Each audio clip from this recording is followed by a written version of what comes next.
বিহার নির্বাচনের নির্ঘণ্ট ঘোষণা করা হবে সম্ভবত 6ই অক্টোবর। বিহার মিটলেই পশ্চিমবঙ্গে বিধানসভা নির্বাচন। 2026-এ ভোটের দামামা বেজে গিয়েছে। বাংলায় দুর্গাপুজোর আবহে আগামী বিধানসভা নির্বাচনের আগে রাজ্যের সংগঠন মজবুত করতে নয়া দায়িত্ব ভাগ করে দিল বিজেপি।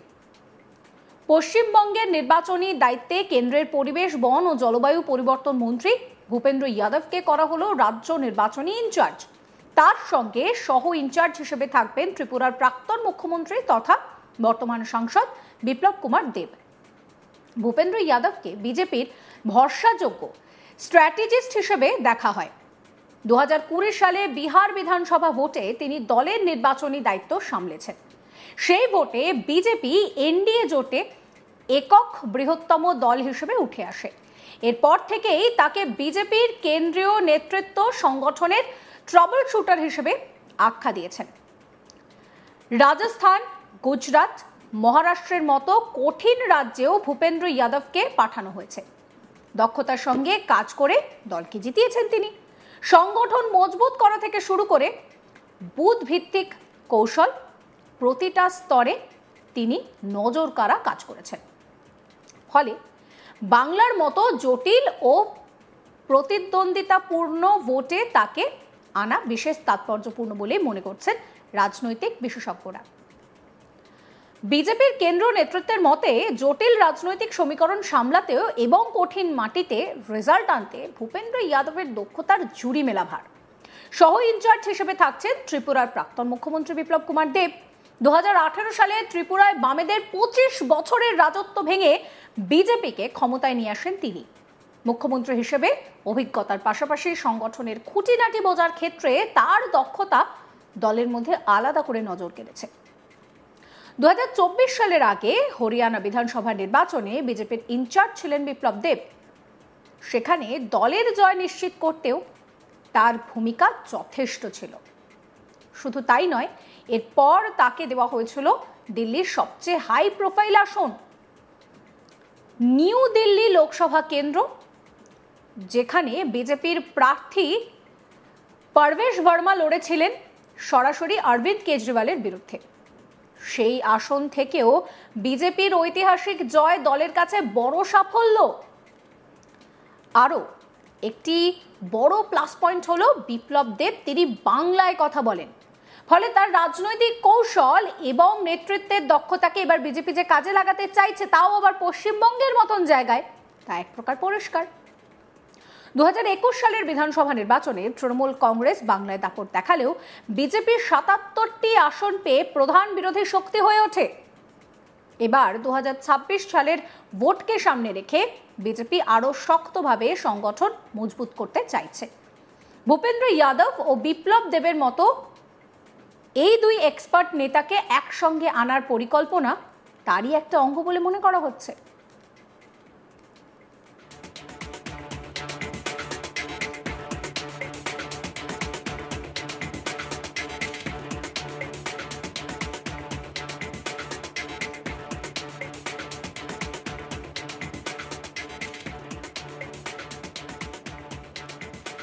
বিপ্লব দেবের ক্ষেত্রে তিনি বাংলা বলতে পারেন, এটা তার কাছে একটা সবচেয়ে বড় প্লাস পয়েন্ট। কারণ আমরা দেখেছিলাম যে গত লোকসভা নির্বাচনে হাই প্রোফাইল বিজেপির নেতারা তারা বাংলায় উড়ে এসে একেবারে সভা করেছেন, বিভিন্ন বক্তব্য রেখেছেন, কিন্তু তাদের ভাষা ছিল হিন্দি, যেটা কানেক্ট করতে পারেনি সাধারণ মানুষের সাথে।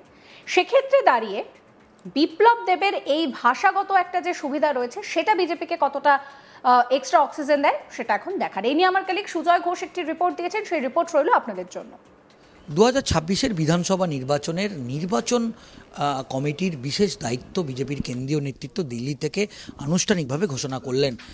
বিজেপির দুই কেন্দ্রীয় পর্যবেক্ষক, বন এবং পরিবেশ দপ্তরের একেবারে ক্যাবিনেট মন্ত্রী ভূপেন্দ্র যাদব এবং ত্রিপুরার বিজেপির রাজ্যসভার সাংসদ বিপ্লব দেব, এই দুই কেন্দ্রীয় নেতাকে ইতিমধ্যেই 2026-এর বিধানসভা নির্বাচনের আগে এ রাজ্যের পর্যবেক্ষক করে তারা দিল্লি থেকে এ রাজ্যে তারা পাঠালেন।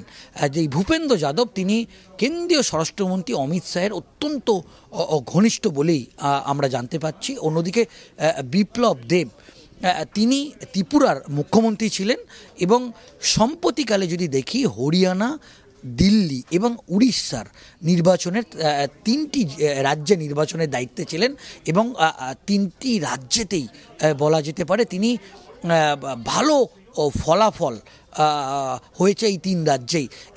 এবার এই বলা যেতে পারে দুই কেন্দ্রীয় পর্যবেক্ষক তাদের যে নির্বাচনী কার্যকলাপ, সেই নির্বাচনী কার্যকলাপ দেখেই তাদেরকে জেপি নাড্ডা এবং কেন্দ্রীয় স্বরাষ্ট্রমন্ত্রী অমিত শাহ তাকে এ রাজ্যে পাঠাচ্ছেন।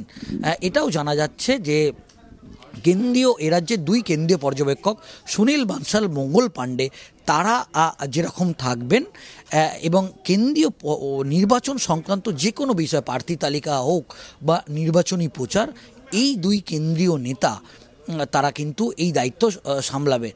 এটাও জানা যাচ্ছে যে ভূপেন্দ্র যাদব, যদি আমরা তার দেখি আগামী দিনের ট্র্যাক রেকর্ড আমরা দেখি, সেখানে এটা বলতে পারি যে একাধিক জায়গায় তিনি দায়িত্বে ছিলেন এবং সেখানে কিন্তু ভালো ফলাফল করেছে। এবং যদি দেখা যায় যে রাজস্থান থেকে শুরু করে ঝাড়খণ্ড এবং হিমাচল প্রদেশ, মণিপুর, গুজরাট, বিহার, মধ্যপ্রদেশ এবং মহারাষ্ট্র, এই রাজ্যগুলোতে কিন্তু ভূপেন্দ্র যাদবকে দায়িত্ব দেওয়া হয়েছিল এবং এই রাজ্যগুলিতে কিন্তু ভালো ফলাফল করেছেন এবং কেন্দ্রীয় স্বরাষ্ট্রমন্ত্রী অমিত শাহের অত্যন্ত আস্থাভাজন এবং তিনি, যেটা জানা যাচ্ছে যে আগামী দিনে 2026-এর নির্বাচন পরিচালনা কিন্তু এই ভূপেন্দ্র যাদবের কাঁধেই বলা যেতে পারেন দিলেন অমিত শাহ।